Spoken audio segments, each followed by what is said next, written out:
ರಾಣೆ ನಮ್ಮ ಮನೆಯ ಲೈಟ್ ಹಾಕೊಳ್ಳಿವಳೆ. ಶೇಂಗಾ ಎಳ್ಳು ಹಸಿಮೆಣ್ಸಿನ್ಕಾಯಿ ಹುರಿದಿಟ್ಕೊಂಡಿದ್ದೀವಿ ಮತ್ತು ಗುರಾಳ್ ಪುಡಿ ಮತ್ತು ಹುಣ್ಸೆಹಣ್ಣಿನ ರಸ ಎಲ್ಲನೂ ಮಿಕ್ಸಿಗೆ ಹಾಕ್ಕೊಳ್ಳೋಣ.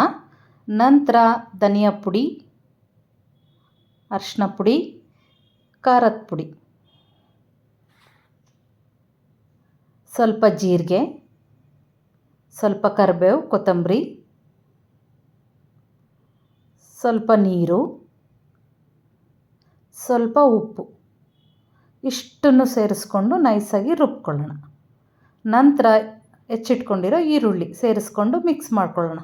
ಹೆಚ್ಚಿಟ್ಕೊಂಡಿರೋ ಬದನೆಕಾಯಿಗೆ ಎಲ್ಲ ರುಬ್ಬಿಟ್ಕೊಂಡಿರೋ ಮಸಾಲೆನ ಎಲ್ಲ ಫಿಲ್ ಮಾಡ್ಕೊಳ್ಳೋಣ. ಫಿಲ್ ಮಾಡಿಕೊಂಡು ಸೈಡಲ್ಲಿ ಇಡೋಣ. ಒಂದು ಬಾಣಲಿಗೆ ಎಣ್ಣೆ, ಜೀರಿಗೆ, ಸಾಸಿವೆ ಎಲ್ಲ ತುಂಬಿಟ್ಕೊಂಡಿರೋ ಬದನೆಕಾಯಿ ಎಣ್ಗಾಯಿನ ನೀಟಾಗಿ ಒಂದೊಂದೇ ನಿಧಾನಕ್ಕೆ ಎಣ್ಣೆಲಿ ಹಾಕೋಣ. ಎಣ್ಣೆಲಿ ಒಂದು 5 ನಿಮಿಷ ಬಾಡಿಸ್ಕೋಬೇಕು.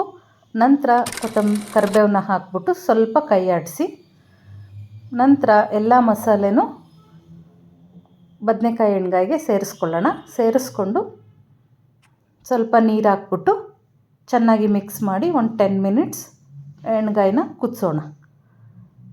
ನಂತರ ನಮ್ಮ ಎಣ್ಗಾಯಿ ಇವಾಗ ರೆಡಿಯಾಗಿದೆ.